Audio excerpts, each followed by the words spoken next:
post ng ABS-CBN News, Cayetano on Bato's absence. Nawawala na ngayon si Senator Bato. Hindi na nag-report sa Senado mula ng kanilang break sa Senate. So anong dahilan? Ang perception ng karamihan dahil nawarningan siya nawarningan siya ni Ombudsman Boying Rimulya na mayroon ng warrant of arrest ng ICC. O siguro na-confirm ni Senator Bato na meron nga. Kaya ngayon nagtatago na. So sino ngayon ang tumatawa? To me,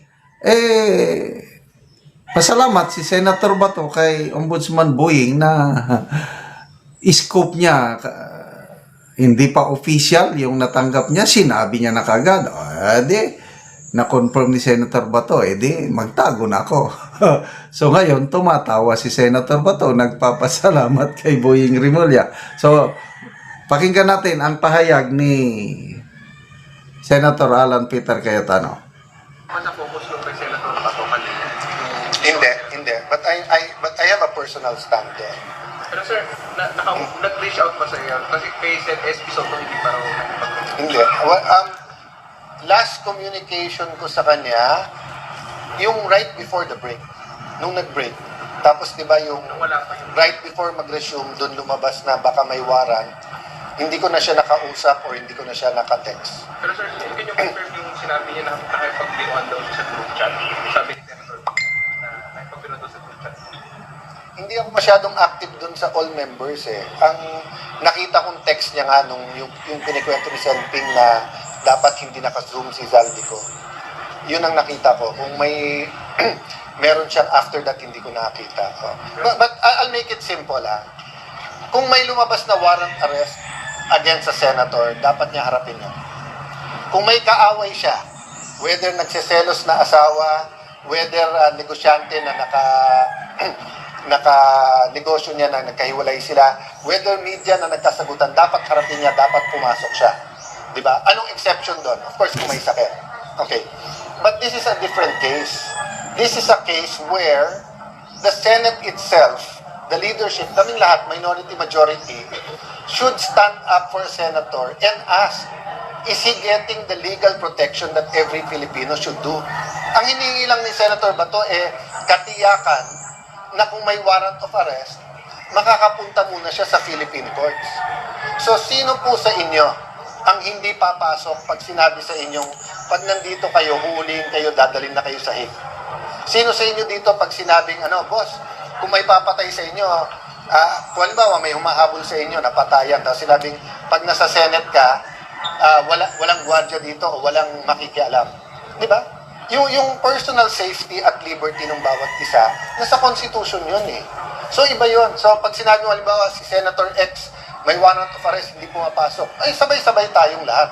Hindi, dapat harapin mo, kasi Philippine court yun Kung may asawa na hinahabol ka kasi may ginawa kang masama, ay harapin mo. May security naman dito, may bodyguard ka, pero pumasok ka, huwag ka magtago. Pero yung nangyayari ngayon na baka meron, baka wala na ICC, tapos ang sabi ng DOJ, pwedeng voluntary siyang ganon. So, sino sa inyo dito? Kung tingin nyo, bigla kayong arrest, bigla na lang kayo dadating sa hig, nandito kayo sa Senate ngayon, ang nagkulang hindi si Senator Bato. I'm not saying tama ginagawa niya. Ang sinasabi ko, tayo, yung Philippine government at Senado, nagkukulang. Sir, di na magtago na siya kung ayaw niya nasa barangay. That's his call, that's not my call. I'm just saying, I always put myself in the other person's shoes before I said kung tama't mali. So kung may papatay sa akin, and hinarap ko yun, in many administrations, may death threat.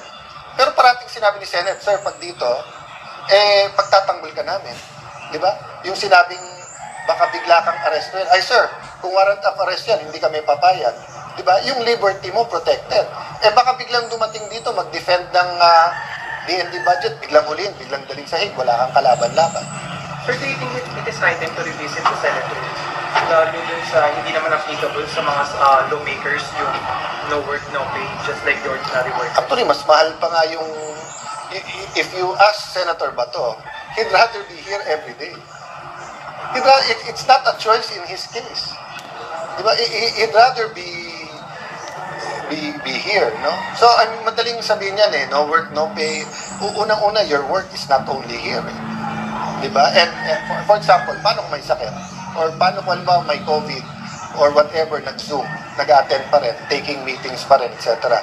So, I will agree with you in general. But hindi yan ang pinag-uusapan, hindi to no work, no pay.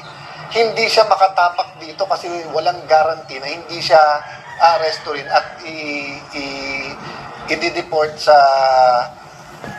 Hague na walang say ang Philippine courts. Wala akong problema kung sasabihin ng gobyerno. Hindi, pag hinuli yan, pwede siya pumuntang korte. Kami mismo sa minority, at least ako, hamunin ko siya, pumasok ka. Responsibility mo yan. Ang punto ba ng minority for the Senate President gave a categorical statement on this issue? No, that's my personal opinion. That the leadership of the Senate should always protect the rights of every single Filipino. Baka sa kanila, ang view nila pwedeng dalhin sa Hague. Ako, hindi yun ang view ko. Never ko view na, abogado ako So never ko pwedeng maging view na inutil ang Philippine courts. Wala pa akong nakikitang treaty o batas natin na pwedeng damputin ka na lang. Kahit dun sa mga treaties natin na pagka yung may crime dito, may crime doon, tapos pwede kang dalhin doon. Pwede ka munang dumulog sa korte natin. Kaya naalala niyo si Congressman Jimenez, di ba? So US na yon. Pero kailangan yung korte dito magdesisyon muna kung tama yung extradition niya. So do you agree dun sa sabi ni SP na pwedeng sampahan ng ethics complaint itong si Senator Bato sa hindi pagpasok sa Lahat pwede, sampahan. Pero napaka-illogical naman na paparusahan mo siya na yung liberty at life niya ay nandun. So, parang mo sinabing, pwede ba i-expel yung isang bata sa school ko hindi pumapasok? Kung sinabi ng principal, yung bata na yan may papatay, hindi ko siya mapoprotektan. Ikaw magulang, papayagan mo siyang pumasok doon? Tapos, itre-threaten nila, expel, nasa records niya, na-expel siya. Ikaw nagsabing hindi mo mapoprotektahan So, napaka-illogical na mag-prosper yung ethics case. Yung mag-file pwede. Lahat naman ng klaseng pagpa-file pwede. Ang question, may ground ba? Ano nga yung ground? May threat siya against his liberty. Pero sir, under Senate rules, pero So yun, nagtatago na ngayon si Senator Bato.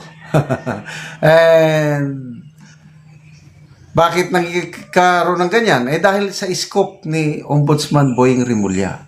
Kung tumahimik sana si Ombudsman Rimulya, wala lang. Alam niya, mayroon. Hinintay niyang labas ang warrant, biglaan. Tapos inaresto si Bato, dinala doon. Magawa nila yung gusto nila. Bakit niya sinambulat kaagad na hindi pa naman official? Ngayon, tatago na si Senator Bato, pahayag ni General Browner, AP Chief of Staff, tungkol sa pag-celebrate nila ng Christmas this year. At may kalambagitan sa bilyones, o milyon-milyon o bilyones na ninakaw sa kaban ng bayan sa panahon ng Administrasyong Marcos Jr. Ito ang pahayag ng Chief of Staff. Basahin ko lang I hope na totoo itong pahayag ni General Browner. Basta ang nag-post, mas ang Pilipino. Magre-react lang ako dito. Hoping na totoo ito Sabi, dahil nga po nakita natin na milyon-milyon, bilyon pa ang ninakaw sa ating gobyerno, ay hindi na po tayo magsiselebrate ng bongga dahil gusto nating magtipid. Magtipid. Speaking of magtipid, maalala ko tuloy yung 500 pesos. Net Buena, DTI formula o DTI, anong tawag nun? Tipid. In fairness, sa AAP natin, they are doing their job para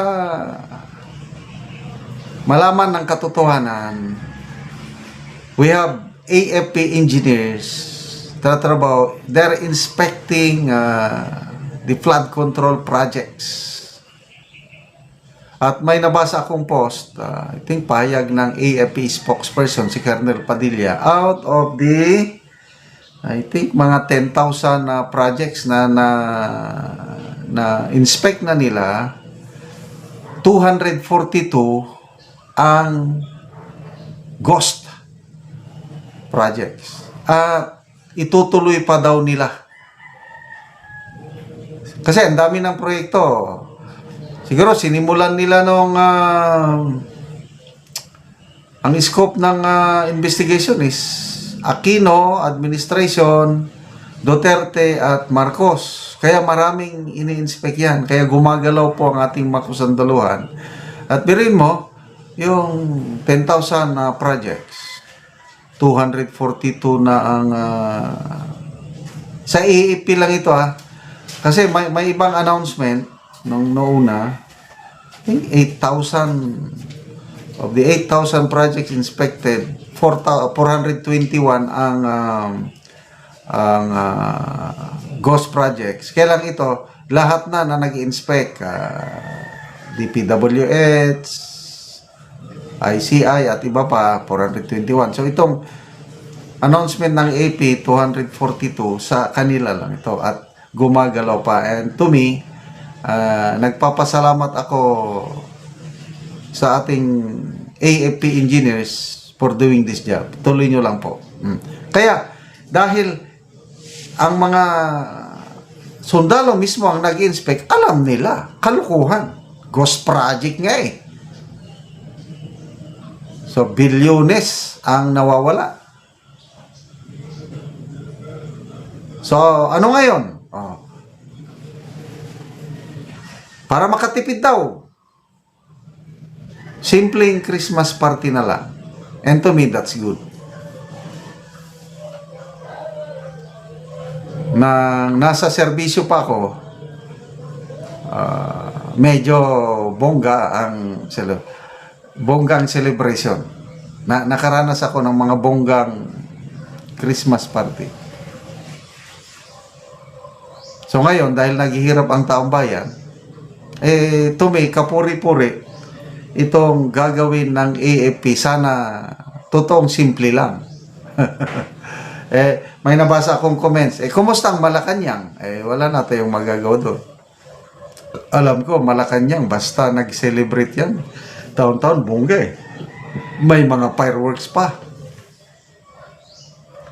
So, ang importante sa Christmas, hindi naman yung handaan. Kaya, yung 500 pesos na, wag na nating masyadong pansinin yun.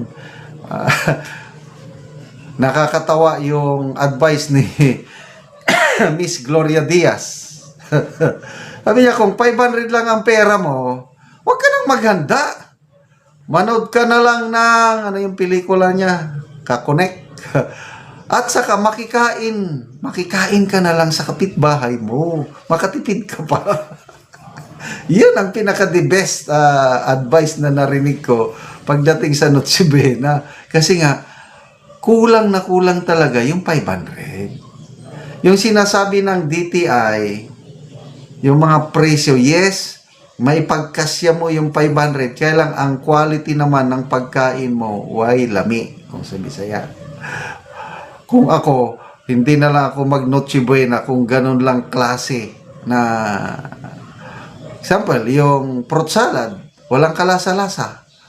Kasi, ang budget nila, isang lata na fruit cocktail, lagyan mo ng all-purpose cream, walang kalasa-lasa. Yung macaroni, napakasimple, wag na lang maghanda kung ganun.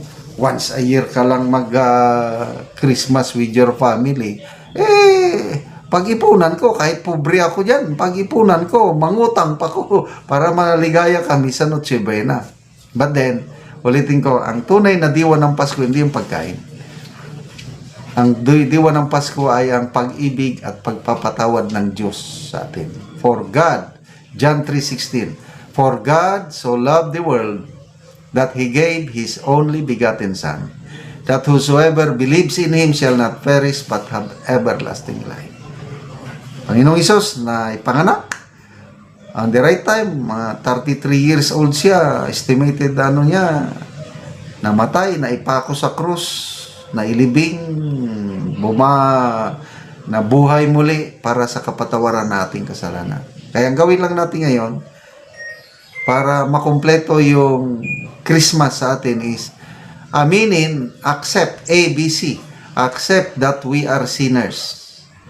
Then B, believe, maniwala na namatay at nabuhay muli ang Panginoong Hesus para sa kapatawaran ng ating kasalanan. And C, commit or surrender our lives to the Lordship of Jesus Christ. Pag nagawa natin yan, yun na, the spirit of Christmas na sa iyo.